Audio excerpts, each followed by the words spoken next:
Oi, gente. Hoje, 5 da tarde, nós estamos mais cedo hoje, tá? Excepcionalmente. Eu sei que rolou uma pequena confusão aí de horários, mas nós estamos mais cedo hoje, fazendo uma entrevista que eu acho que vai ser muito especial, porque nós vamos falar sobre uma mulher que é uma santa da igreja, mas que foi durante muitos séculos, assim, muito cheia de polêmica a vida dela, e foram várias versões que já apareceram sobre a história de Maria Madalena, né? Eu, particularmente, adoro Maria Madalena, eu acho Maria Madalena uma figura incrível, fantástica. E agora ela, depois o Papa Francisco, colocou o dia 22 de julho, portanto, hoje, o dia onde se celebra Maria Madalena, Santa Maria Madalena. E deu o título para ela de a discípula dos discípulos. Então, eu achei isso muito lindo.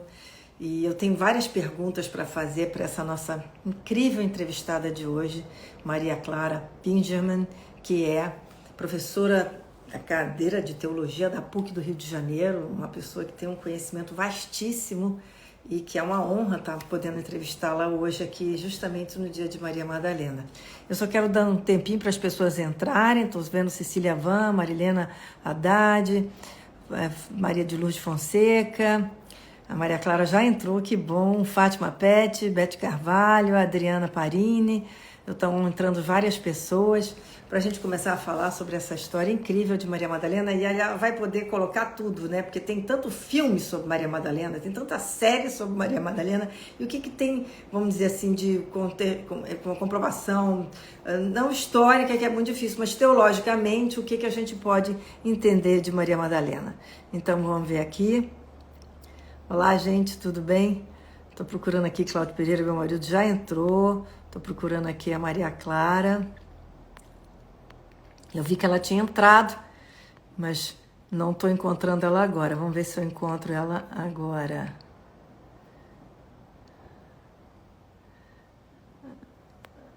Eu vi que ela estava aqui. Ela está aqui, a Maria Clara está aqui.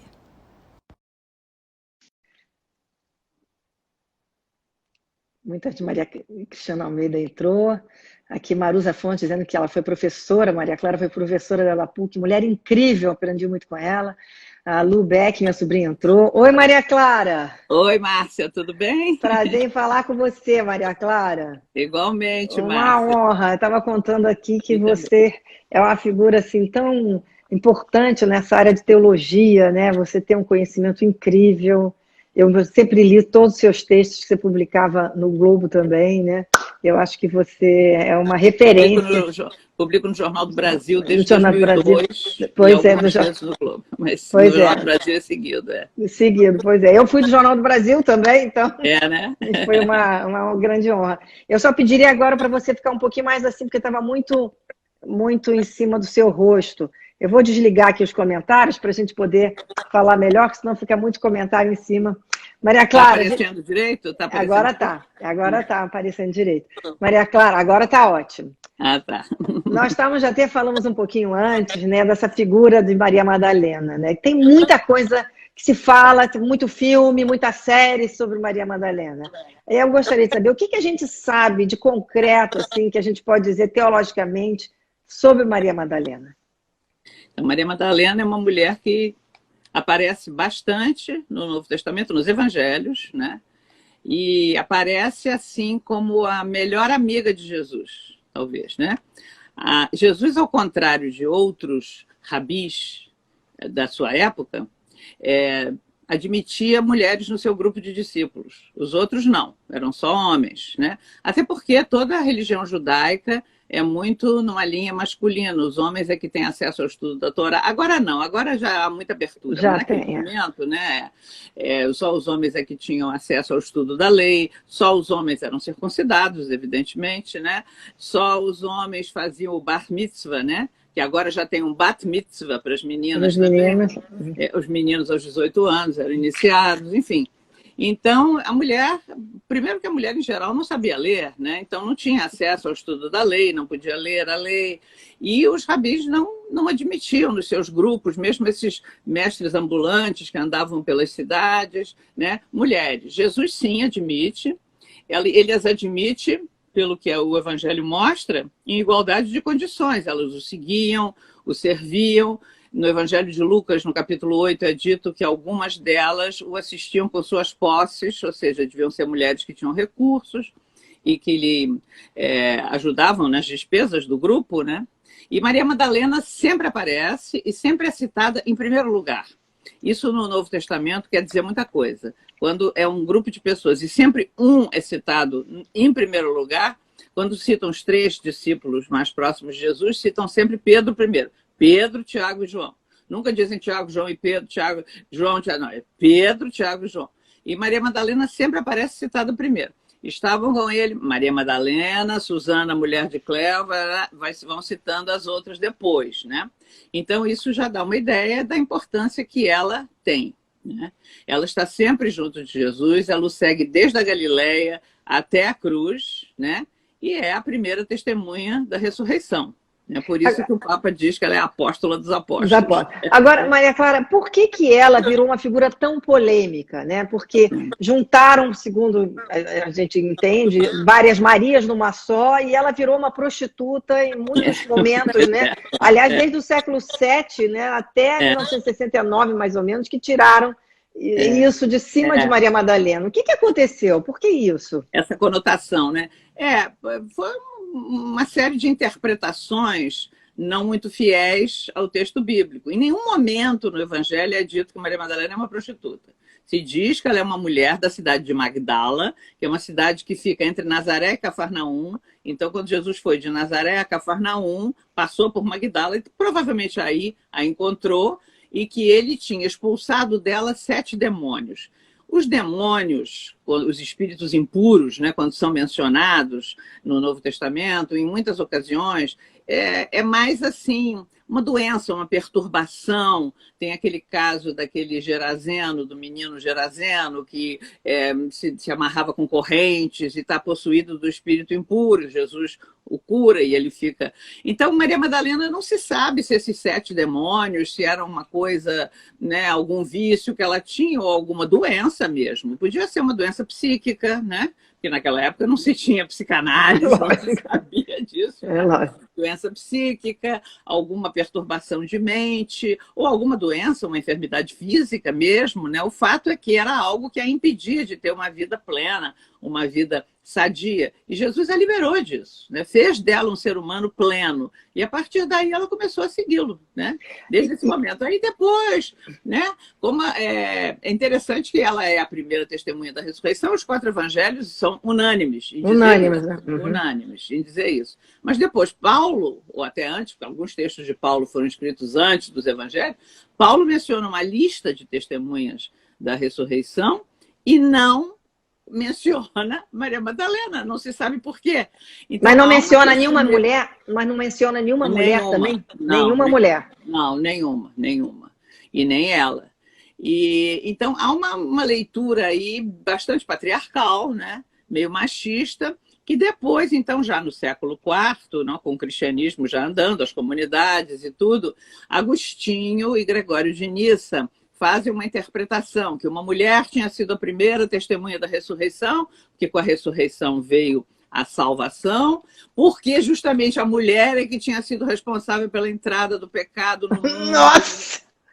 Nossa, coitada da mulher, hein? Mulher tem todos os problemas. Isso é um peso muito grande em cima dos ombros da mulher, né? Inclusive sobre a maneira de encarar a corporeidade feminina, a mulher sempre aliada ao pecado, porque a lógica é a seguinte, pela mulher entrou o pecado no mundo, pelo pecado a morte, então a mulher está aliada à morte, o salário do pecado é a morte, então a mulher é sempre um ser perigoso, a sedutora, não sei o quê. É muito difícil se liberar disso, porque isso entra no inconsciente coletivo e vira uma verdade, né?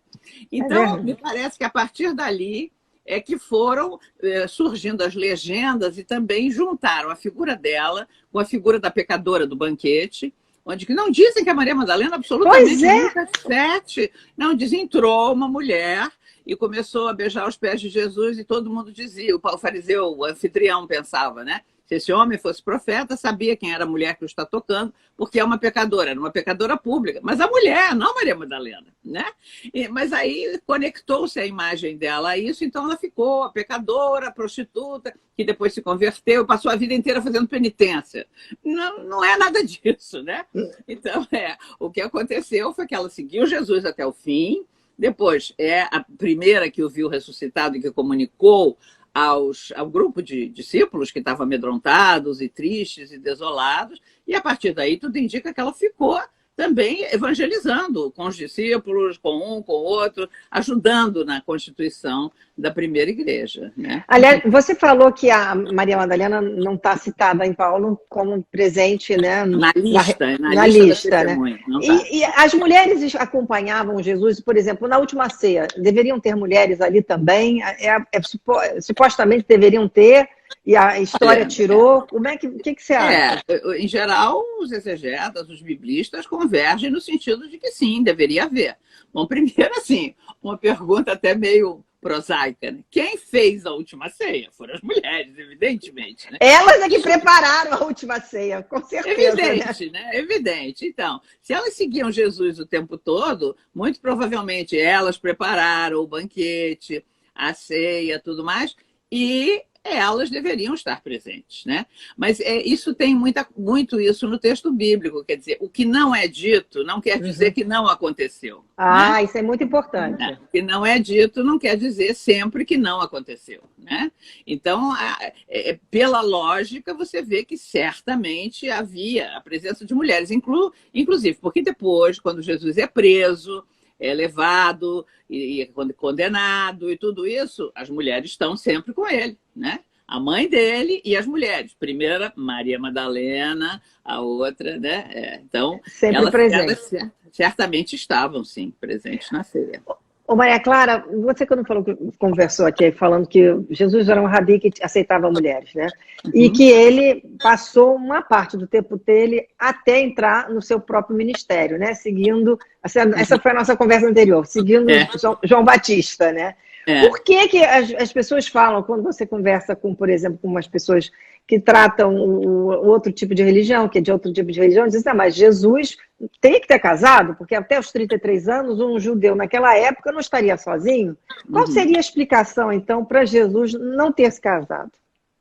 Então, o judaísmo realmente é uma religião que preza muito a família e onde o destino natural do homem e da mulher é casar-se, né? Da mulher é casar-se e dar filhos ao povo, né? Por isso é que a gente vê ao longo da Bíblia exemplos de mulheres estéreis que não tiveram filhos, como Isabel, a prima de Maria, né? A mãe de João Batista, que só foi ter um filho na sua velhice, né?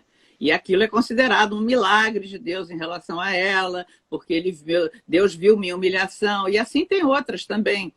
No Antigo Testamento, sobretudo, Ana e a mãe de Sansão, que também não conseguia ter filhos. Então, o matrimônio, a família, casar-se, reproduzir-se é algo sagrado dentro da vida judaica, né? Então, o que se espera de um homem forte, normal, um bom israelita, tal, é que ele se case, né? E certamente, agora, me parece que a explicação está um pouco no caminho que Jesus toma, já ainda jovem, né? Onde ele se sente atraído pela pregação de João Batista e ele fica próximo de João Batista, né? Não há indícios assim, evidências de que ele tenha sido parte do grupo, né? Que João Batista vive um momento longo no deserto, pregando e tal. Porém, ele é visto indo ao encontro de João Batista para ser batizado, entrando na fila de todos e para receber um batismo de conversão. Então, o Evangelho relata que quando João o vê, João já intuía quem ele era, já intuía que ele era maior do que ele mesmo, né? E João diz, mas eu que devia ser batizado por você e você vem a mim para ser batizado por mim. Jesus não precisava de um batismo de conversão, então ele diz, não, vamos fazer assim, Jesus diz, né? Para que se cumpra toda a justiça. E efetivamente João o batiza, e quando ele sai das águas, né, ele aparece a teofania, ou seja, a manifestação de Deus, né? Vem uma pomba, que é interpretada como o Espírito Santo, e a voz do Pai, que vem do céu. Este é o meu filho, ouvi-o. A partir daí, então, é que Jesus vai ao deserto, e depois disso começa o seu ministério público, né? E não há notícia de que ele tenha se casado. Não se fala em mulher de Jesus, em família, em filhos, né? Por outro lado, se fala, tem um texto que é bem explícito, que está, se não me engano, em Lucas, não tenho certeza, mas talvez em Lucas, e diz: há eunucos que são assim pela mão dos homens. Depois é o segundo nível, não me lembro qual é. Há eunucos que são assim, e há eunucos que se fazem tais pelo reino de Deus. Então, há pessoas que escolhem não casar, poderia se traduzir assim, que escolhem não casar-se, não constituir família, para se dedicar inteiramente ao reino de Deus. E há também passagens onde Jesus quer mostrar que os laços que unem aqueles que o seguem e que se dedicam ao reino são maiores até do que os laços familiares, né? Todo aquele que deixar sua família, suas coisas, sua casa, seu pai, sua mãe, por causa de mim e do evangelho, receberá 100 vezes mais nessa vida e na outra, não sei o quê. Então, deixa transparecer que Jesus vê e escolhe para si e propõe àqueles que o seguem um estilo de vida que relativiza essa questão dos laços familiares. Então, não há notícia de que ele tenha realmente se casado. Mas existe também sempre um comentário de que ele faria parte dos essênios, e que João Batista seria também essênio. E quem que a gente pode entender disso tudo? Não, então, João Batista...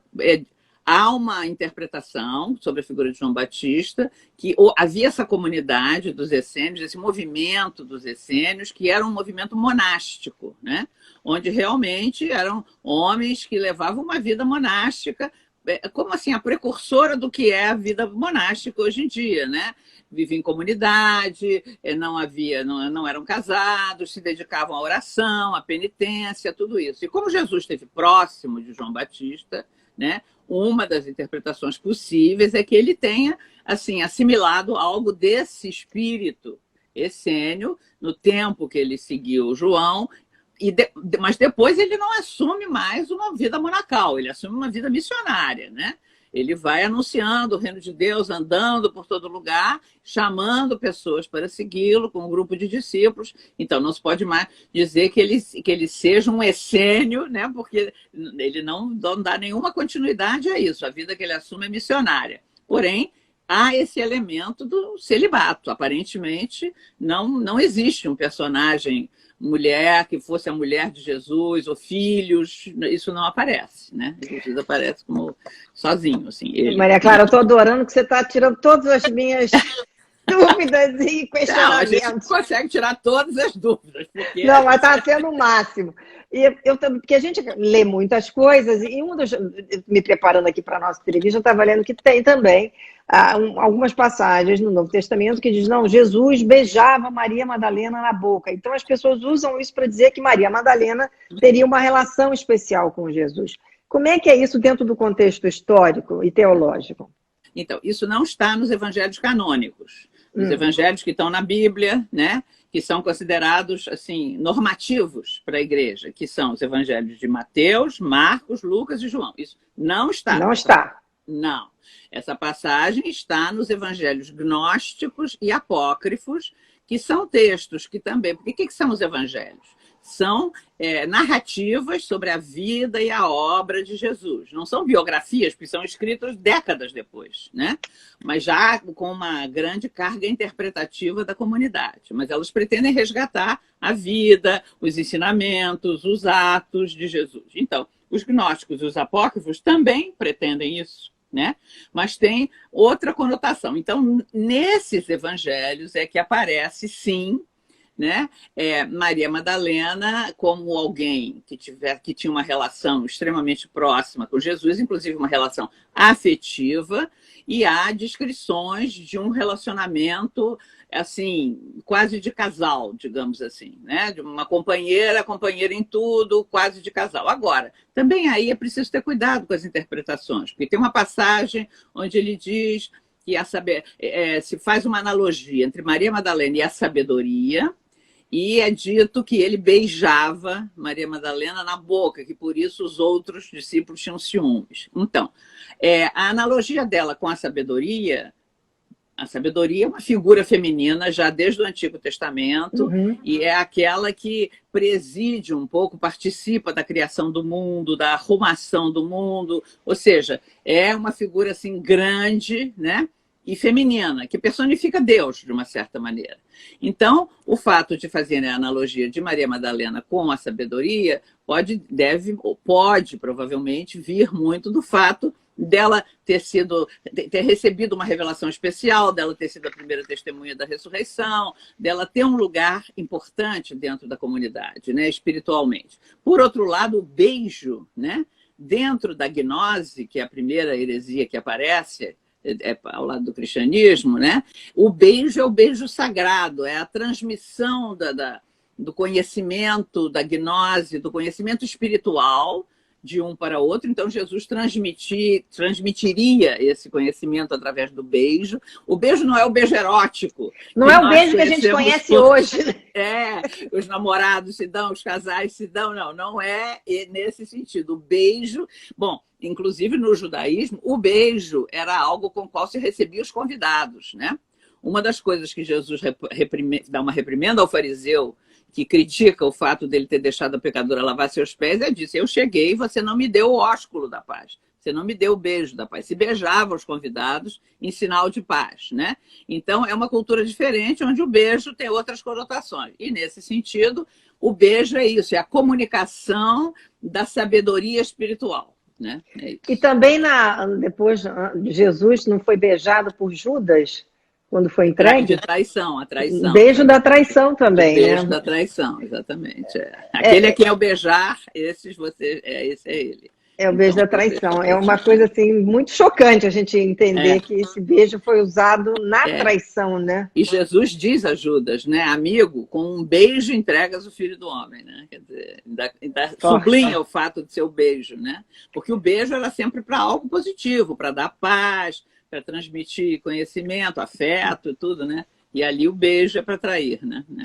Agora, Maria Madalena, se ela aparece tantas vezes, a gente tem que concluir, né, vamos dizer assim, que ela era uma figura muito importante realmente dentro do movimento liderado por Jesus. Sem né? dúvida, sem dúvida. E olhando para aquela época, né, a gente também tem que entender que se ela era uma mulher e era importante, deveria incomodar muito os outros discípulos que estavam ali, né, e que olhavam para aquela mulher como quase uma intrusa, né, vamos dizer assim, né, Maria Clara?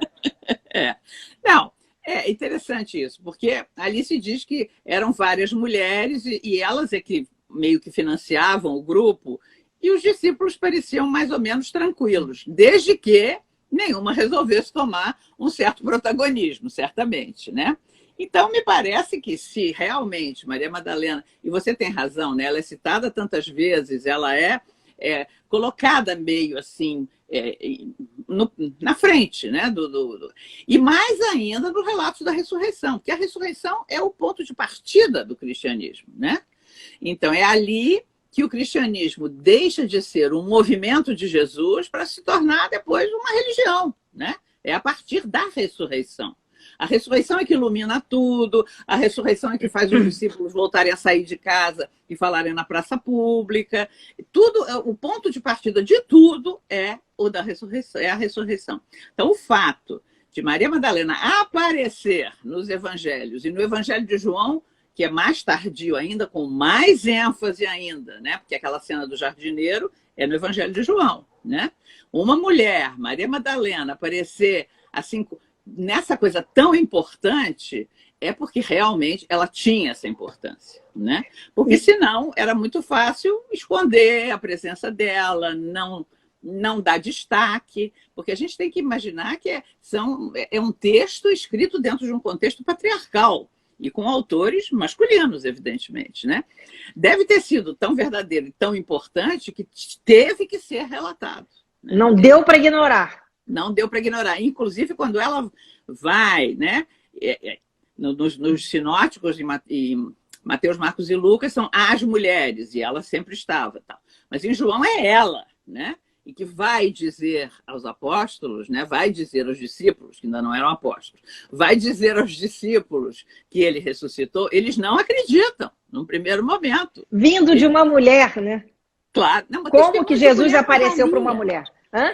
Mulher não podia testemunhar no tribunal. Juridicamente, palavra de mulher não valia. Então, para ver que coisa doida isso, né? Que realmente eles não acreditaram, porque acreditar em mulher. Nem o tribunal acredita em mulher, uma coisa séria dessa. Agora, foram conferir, isso é interessante, né? Pedro e o discípulo amado foram ao túmulo. E aí viram tudo como ela tinha dito, né? Viram o quê? Interessante, né? Viram uma ausência. Viram um túmulo vazio, os panos dobrados. O discípulo amado deixa Pedro passar na frente, dá precedência. Pedro é o líder, né, do grupo. Mas depois ele entra, e o Evangelho diz, eu acho lindo porque é bem sóbrio, diz, viu e creu. Viu e creu. É uma ausência grávida de uma presença, né? Ele não está aqui, ele está vivo. Né? Ele está vivo. Não, o que Madalena tinha experimentado já. Né? Eu acho muito incrível que Jesus tenha aparecido para Maria Madalena, e eu fico imaginando o impacto que isso aconteceu, que houve entre os discípulos desta mulher. Ela é que foi a escolhida para ver a ressurreição, saber encontrar com Cristo ressuscitado. Deve ter sido um impacto muito grande. E eles não puderam negar esse fato, porque em Lucas também, quando os discípulos de Emaús saem de Jerusalém e estão indo para Emaús, tristes, desolados, tudo acabou, aí chega um forasteiro, que eles não reconhecem, e começa a andar com eles. Mas por que vocês estão tão tristes? Ah, você deve ser o único aqui que não sabe o que aconteceu. E já tem 3 dias que Jesus de Nazaré é um profeta poderoso, em palavras. Nós acreditávamos que ele que ia libertar Israel. E agora mataram ele, ele morreu. Nós estamos indo embora. Tudo acabou.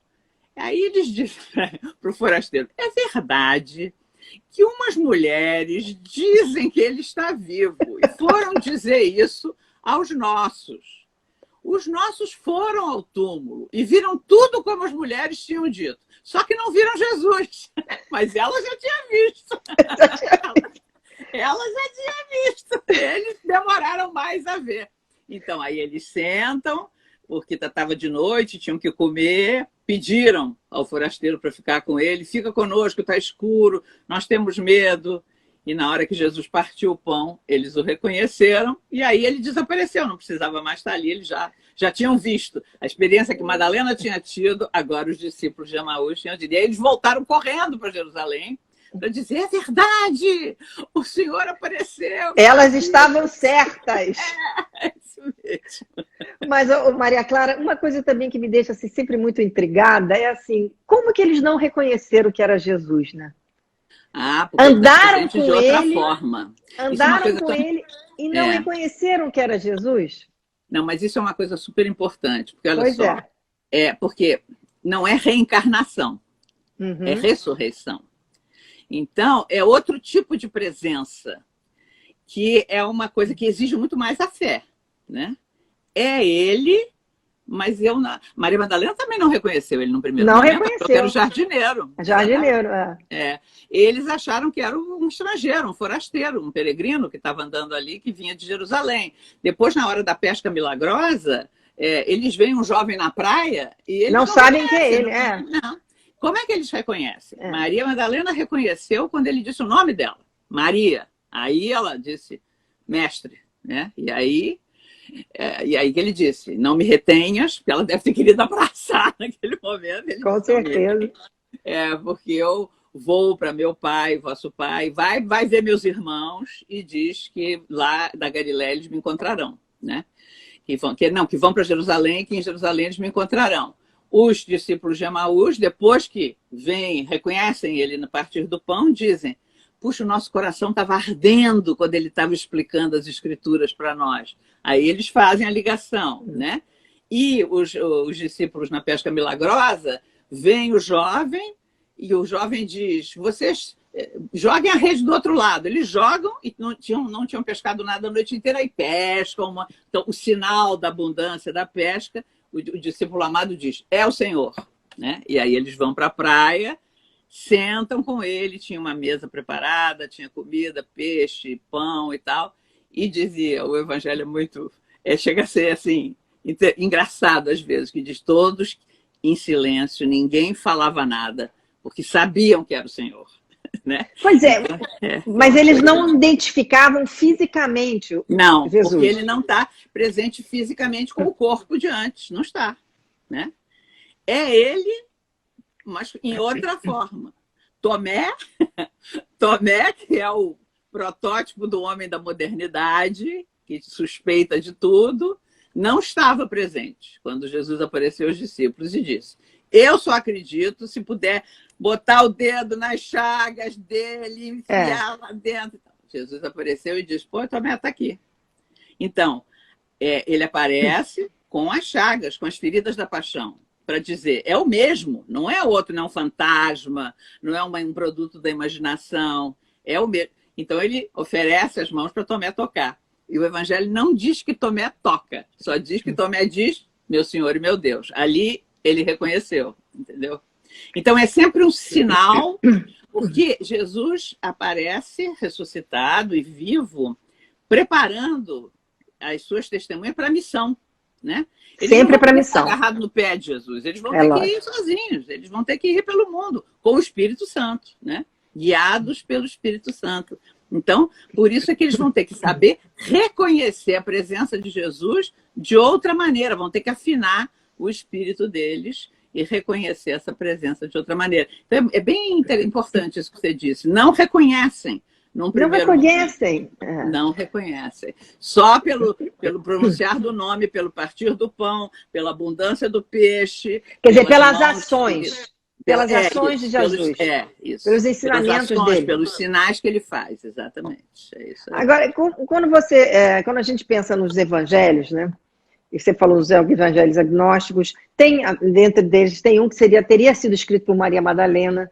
Como é que foi essa escolha dos evangelhos? Porque já houve muitos artigos sobre isso. Teve uma vez, até eu achei engraçado, teve uma pessoa que escreveu, não, caiu no chão e escolheram aqueles aleatoriamente. Eu falei, gente, Jesus, meu Deus do céu, não pode ter sido assim. Então, Maria Clara, como é que foi essa escolha realmente? Não, claro que não é um sorteio, né? Pois é. Caiu, deu um vento. Eu li uma vez isso, deu um vento, caiu no chão e resolveram. Esses são os verdadeiros. Não, então, eu acho que a igreja é muito prudente nessas coisas, né? Para fechar o cânon e dizer, esses são os canônicos, né? E os outros são escritos importantes, mas não são normativos, porque os canônicos são normativos para a vida da igreja, né? Não sei se você já viu a ordenação de algum bispo, né? O bispo, quando ele é ordenado, ele inclina a cabeça e recebe o evangelho aqui, sob o pescoço. Ele está submetido ao evangelho, né? Isso é uma garantia, né? Porque se o bispo enlouquece, se o bispo chuta o balde, isso pode acontecer, um ser humano, né? Então tem uma instância acima do bispo, que é a norma da igreja, né? Que é a escritura. Então, a igreja foi vendo, primeiro, as convergências, né? Então, os 4 evangelhos canônicos têm convergências. Mesmo de João, que é bem diferente, bem mais tardio que o dos sinóticos, tem convergências, sobretudo com Lucas. Ou seja, pode-se ver que, apesar das diferenças, a fonte de onde provém é a mesma. Isso já dá um grau de confiabilidade, não é? Depois, há textos paralelos, passagens paralelas em um e outro evangelho, né, que vai mostrando que, enfim, é uma coisa que também dá garantia ao que eles estão transmitindo. E depois, os 4, apesar de contarem, narrarem a vida de Jesus, toda ela banhada pela luz da Páscoa e da fé e tudo isso, são muito sóbrios. Se a gente vai nos evangelhos gnósticos e nos evangelhos oh meu Deus, apócrifos, né? A gente vai ver, por exemplo, narrativas de Jesus fazendo passarinhos de barro soprando e os passarinhos saírem voando, coisas assim mais mágicas. Mágicas. Mais mágicas, que, enfim, põe a credibilidade um pouco de lado. Não é que eles não sejam documentos importantes, são, para o estudo da época de Jesus, mas não podem ser considerados normativos para a igreja, né? Esse é o critério. Então, por isso é que... Mas não foi jogar para cima. Pois é. Aliás, sabe que eu acho que seria interessante se você pudesse fazer uma diferenciação. O que são os escritos agnósticos e os apócrifos? Qual é a diferença básica deles? Então, os escritos gnósticos, não é? Gnósticos. Gnósticos. Então, gnose foi a primeira heresia que apareceu, né? Gnóstico vem daí. Então, a gnose é uma coisa que se afasta um pouco da encarnação. Isso é outra coisa também. Tá vendo? Então, tem mágica, tem passarinho que voa, tem essas coisas. E a primeira carta de João, que também é um documento já bem tardio, bem mais tardio que o dos evangelhos sinóticos e tal, a primeira carta de João vai ser escrita, em quase toda ela, contra a gnose. Quem disser que Jesus não veio na carne é do anticristo, né? E insistindo que, se você diz que ama a Deus e não ama seu irmão, quem diz isso é mentiroso. Pois, se não ama o irmão que vê, como vai amar a Deus a quem não vê? Tudo insistindo na encarnação, na dinâmica da encarnação mesmo. Certo. A gnose tem essa tentação de tirar do chão, né? É uma gnose totalmente espiritual, um conhecimento totalmente espiritual, enquanto que o conhecimento cristão, revelado por Jesus Cristo, é um conhecimento que passa pela carne, passa pela corporeidade, porque o Filho de Deus se encarnou, né? Então, os evangelhos gnósticos são mais nessa linha. Os apócrifos são outras peças. Tem um que é chamado Evangelho de Tomé, tem outro que é o Evangelho de Maria Madalena. Enfim, são textos que não têm uma solidez, nem têm convergências, não se pode remontar mais longe na sua origem e, por isso, são ditos apócrifos, né? E outra coisa também, tinha assim, a gente, quando viaja pelo sul da França, vê sempre lá, na Provence, a figura de Maria Madalena sendo muito festejada, né? Em várias igrejas. Na França, várias profissões, você tem Maria Madalena como madrinha daquela profissão, né? A gente tem lá no sul, também tem Saint-Maximin, que é uma basílica onde teriam, vamos dizer, uma relíquia de Maria Madalena. E no Monte Baume teria, então, a gruta que Maria Madalena, porque ela teria evangelizado no sul da França. O que a gente entende disso como uma história, uma lenda que é contada lá e como o que poderia ter realmente acontecido, Maria Clara? Não há base histórica para isso, porque simplesmente até por motivos históricos e geográficos, né? Maria Madalena viveu no tempo de Jesus, sobreviveu a ele, viveu um pouco mais, mas mesmo assim não existia a França. Ainda era o Império Romano. O sul ali, né? O Império Romano é que dominava tudo que hoje a gente entende como Europa, né? Lógico. Então, não havia ainda. Então, ela não poderia ter ido lá, ter evangelizado. E do Oriente Médio, naquela época, né? Nossa, era uma viagem que... Como é que uma mulher ia empreender isso? Paulo, que foi o que mais viajou, era um homem, já tinha essa facilidade, e era cidadão romano, era não sei o quê, nem ele chegou tão longe, né? Então, me parece uma tradição piedosa. Agora, eu acho assim, que a gente tem que perder o preconceito com as histórias e as tradições piedosas, porque elas alimentam a alma do povo. São bonitas, ajudam o conhecimento, né? Agora, sempre sabendo que as coisas ali, você não pode narrar aquilo como se fosse um acontecimento histórico. Não é, né? A própria Bíblia, os textos bíblicos, embora tenham uma base histórica confiável, mas tem muito de interpretação, tem muito de coisa, de simbolismo, sobretudo, né? Raramente, no Antigo Testamento, mais do que no Novo, quando se fala de um indivíduo, é ele sozinho. Ele representa um povo, uma comunidade, uma personalidade corporativa também, né? No Novo Testamento acontece também parecido com isso. Por quê? Por que são 12 os apóstolos? Porque são 12 as tribos de Israel. E, enfim, Jesus é o novo Israel. Maria é o Israel fiel, do qual nasceu o novo Israel. Jesus é chamado novo Moisés, enfim.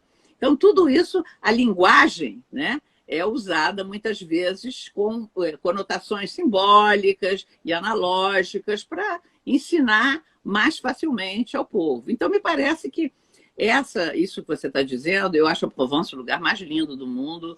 Minha filha mora lá e realmente é lindo, realmente. Viajar. E eu sei que tem uma devoção grande a Maria Madalena na França inteira e, sobretudo, lá. Né? Em Paris tem uma igreja importantíssima. Né? La Madeleine.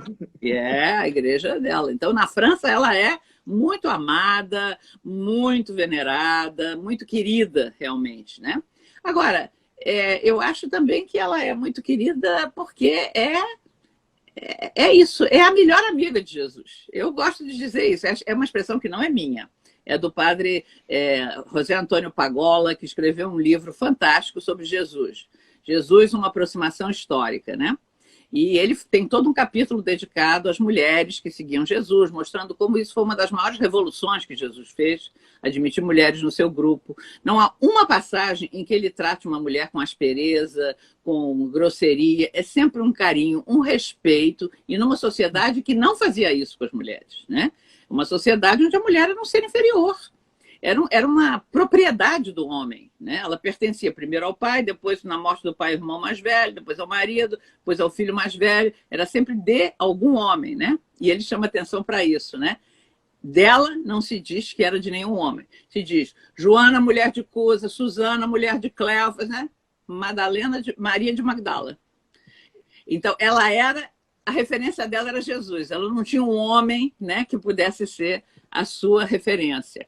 Então, eu acho também que isso, o Evangelho mostra, e mesmo as pessoas mais simples veem, lendo o Evangelho, a proximidade dela com Jesus, o amor louco que ela tinha por Jesus. Evidentemente, a cena onde isso aparece mais evidente é a cena do jardim da ressurreição, né? Onde ela está desolada porque ele morreu, ela queria pelo menos uma última homenagem, ela está sentindo um vazio horroroso, olhando para aquele túmulo vazio. Bom, estão dizendo que ele está vivo, mas cadê ele? Está chorando, chorando. E o jardineiro pergunta, mulher, por que choras? Ela diz, porque levaram meu senhor e não sei onde o puseram. Se você sabe onde ele está, me diz que eu vou buscar. É bem uma coisa de mulher, eu vou buscar para trazer ele. Aí ele diz, Maria. Aí ela reconhece e pronto, né? Então aí é a cena onde isso aparece mais. Quer dizer, uma mulher que a referência dela desapareceu. A referência Agora, que ela tinha era Jesus.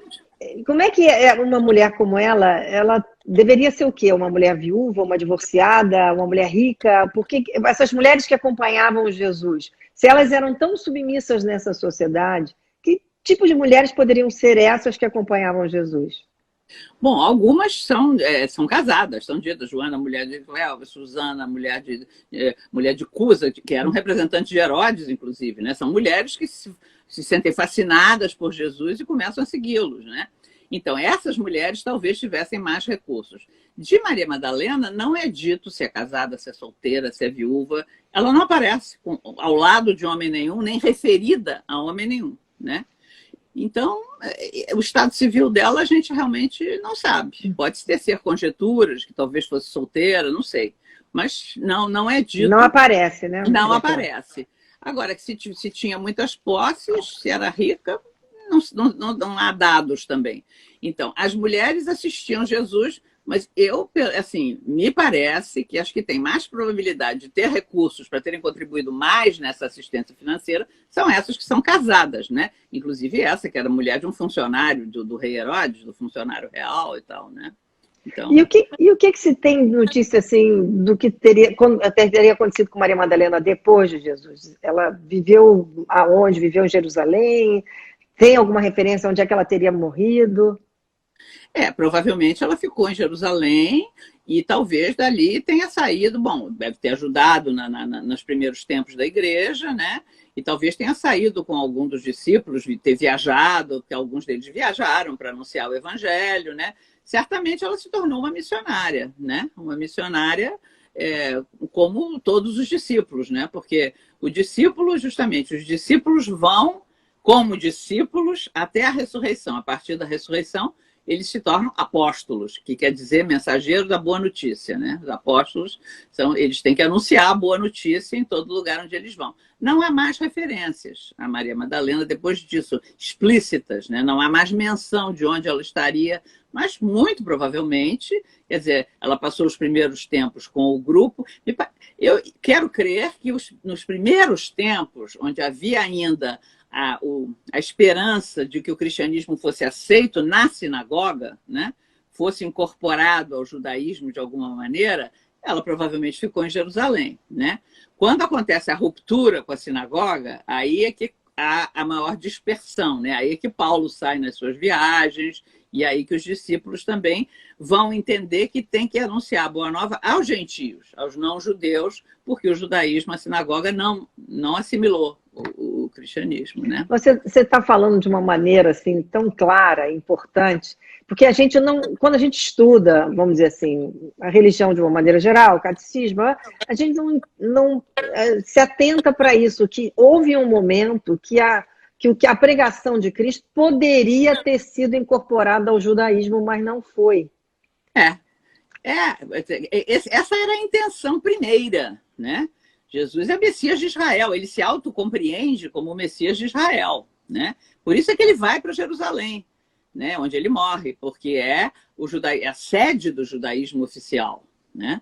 E Jesus, toda a vida, enfim, os evangelhos o mostram, né? Como tendo muita consciência de que o povo eleito até quando Jesus chama Deus de pai, né, que é uma nomeação nova, diferente, mas o pai de Jesus é o Deus de Abraão, Isaac e Jacó, não é outro, né? O que Jesus acha é que os profissionais da religião cooptaram o Deus de Abraão, Isaac e Jacó e fizeram do templo um jugo, uma escravidão que eles põem sobre os ombros do povo e que o povo não consegue mais carregar. Então ele quer justamente libertar disso, né? Ele quer mostrar que Deus é pai, é amor, é misericórdia, né? E que a lei é a lei, claro, ela tem que ser vivida, obedecida, mas também há situações onde ela tem que ser relativizada. Então, quando trazem uma mulher encurvada há 38 anos para Jesus, e ele a cura, e diz, mas é sábado. Ele diz, não, se vocês têm um boi, vocês não vão dar água para ele porque é sábado? Não. Essa filha de Abraão, primeira vez que se chama uma mulher de filha de Abraão. Essa filha de Abraão, há 38 anos, eu não vou curá-la? Claro, minha filha, pode ir em paz, você está livre do seu mal, né? Então, essas relativizações da lei, o amor é mais importante que a lei. O amor é que é a lei maior, né? A lei existe para praticar o amor e não para atrapalhar a prática do amor, né? É o que muitas vezes acontece nas instituições, infelizmente. Né? Infelizmente. Maria Clara, você, quando a gente conversou antes, falou também de um momento que eu achei interessantíssimo, que Jesus era tão assim, tinha uma cabeça tão aberta, né? Ele era um homem tão excepcional, né? Aliás, livre, filho né? de Deus, tão livre, que uma mulher que estava com um fluxo de sangue sem parar, né? Tocou nele. E isso seria uma coisa impensável para um judeu naquela época, né? Porque a menstruação era considerada impureza. E a gente se escandaliza, mas até hoje, no Nordeste, no Chile. No Chile eu fui ao Chile uma vez. Eu era bem mais jovem, ainda tinha esses problemas. Hoje a gente não tem mais, mas nessa época ainda tinha. E eu vi que ia precisar ir a uma farmácia para comprar apetrechos que só as mulheres usam. E falei com minha amiga chilena. Ela perguntou, você ficou doente? Eu disse, não, doente não. Eu preciso ir comprar uma coisa que eu preciso. Então, é doença. Então, sem drama, mas quer dizer, o fato de chamar isso de doença, você já vê o que é. Então, imagina naquela época. E ele curou essa mulher, né? Claro, e quando a mulher estava menstruada, o judeu piedoso não podia sentar onde ela sentava, não podia comer a comida que ela comia, não podia estar num raio de não sei quanta distância, né? Havia 1000 interditos, porque era impureza, né? A menstruação era impureza. E ela não podia ir à sinagoga, nem para ficar lá atrás. Então, essa mulher, não é que ela tivesse no seu período, ela estava há 12 anos com um fluxo de sangue contínuo. Coitada. Né? Então, era permanentemente impura, tornando impuro tudo que ela tocava. Né? E Jesus se deixa tocar, ainda resgata ela, cura ela e diz...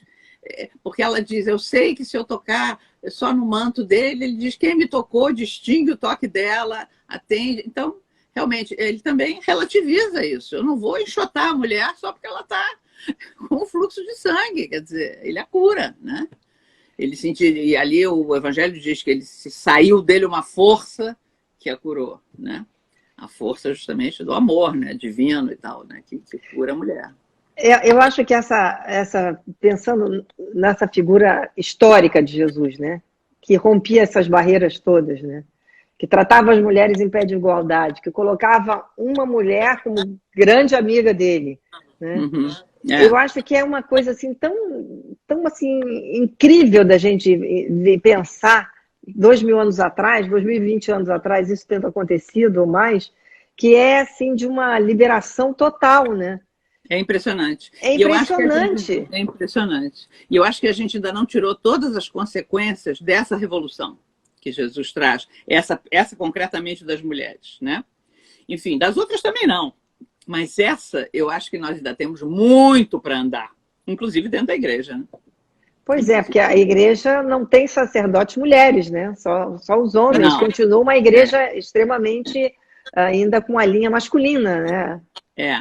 O Papa Francisco, ele tem dado alguns passos. Ele tem nomeado mulheres para postos importantes no Vaticano, né? Assim, trabalhos que nunca foram confiados a mulheres, ele tem feito isso, inclusive a chefe da sala Stampa do jornalismo é uma mulher, uma brasileira até, eu a conheço. Enfim, ele tem na economia também, ele tem feito, então ele tem ido ocupando espaços com a presença de mulheres, né? Mas a questão da ordenação, quer dizer, foi fechada por João Paulo II, e aí, por enquanto, não tem muita perspectiva de abrir, não. Agora, no Sínodo da Amazônia, houve uma reivindicação, um pedido para que se encarasse a possibilidade, para servir as comunidades que ficam muito sem, né, assistência lá, mulheres diaconisas, né, que é um grau abaixo do presbiterado. Mas não passou, no documento final não entrou. Então, agora o Papa outra vez abriu um grupo de estudos para o diaconado feminino, porque no Novo Testamento, nos Atos dos Apóstolos, é mencionada a presença de diaconisas. Entendeu? É mencionado. Sim. Havia diaconisas na igreja primitiva. Se a igreja primitiva é normativa para a igreja universal, então vamos estudar e ver, né, como que isso pode... Então, agora, por outro lado, quer dizer, Márcia, eu acho até uma coisa impressionante, né? Porque a igreja é levada pelas mulheres. Por exemplo, um país como o Brasil, o maior país católico do mundo e tal, isso aí já é um pouco... Hoje em dia não sei se corresponde à realidade, né? Mas, de qualquer maneira, né, é um país onde o catolicismo é a religião que predomina, né? 70% por aí dos católicos brasileiros não têm Eucaristia domingo. Não porque não queiram, mas porque não tem padre. Não tem padre, não pode ter missa, né? Então, o que fazem nessas comunidades? Em geral, as comunidades são coordenadas por mulheres. Essas mulheres preparam belíssimas liturgias da palavra, todo mundo reza em volta da palavra de Deus, e depois o pão consagrado é distribuído e acontece a comunhão. Não há consagração, não há missa, e muitas vezes o povo acha que isso é missa, entendeu? Eles dizem, prefiro a missa da irmã que a missa do padre. Porque o padre passa lá uma vez cada 6 meses, vai percorrendo, e a irmã está lá sempre com ele. Sempre, tá. E conhece a realidade daquele lugar, daquelas pessoas. Então, de fato, a mulher já está muito presente na igreja, e a igreja deve muito às mulheres, né? Eu acho que há pessoas na igreja, pessoas categorizadas, que têm muita consciência disso, né? Mas até isso passar para o nível oficial, a gente tem que ter muita paciência histórica, porque a igreja é muito prudente. Olha o exemplo de Maria Madalena. Exatamente. Maria Clara, eu quero te agradecer muito a nossa live. Foi maravilhosa, super esclarecedora. Você realmente é uma referência.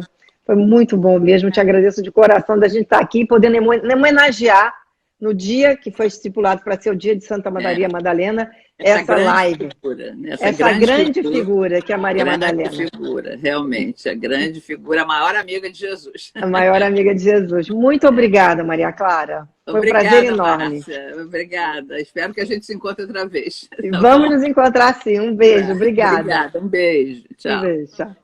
Gente, olha que maravilha que foi a nossa live aqui com a Maria Clara Bindman, uma pessoa incrível, que eu só tenho que agradecer. E amanhã vou estar de volta aqui às 18 horas. Vamos falar sobre uma coisa muito interessante que chama-se a homeopatia FAO, um novo tempo, uma nova forma de cuidar da saúde, tá bom? Com a Miriam Amorim, uma pessoa também incrível. Até amanhã, às 18 horas. Um beijo para vocês.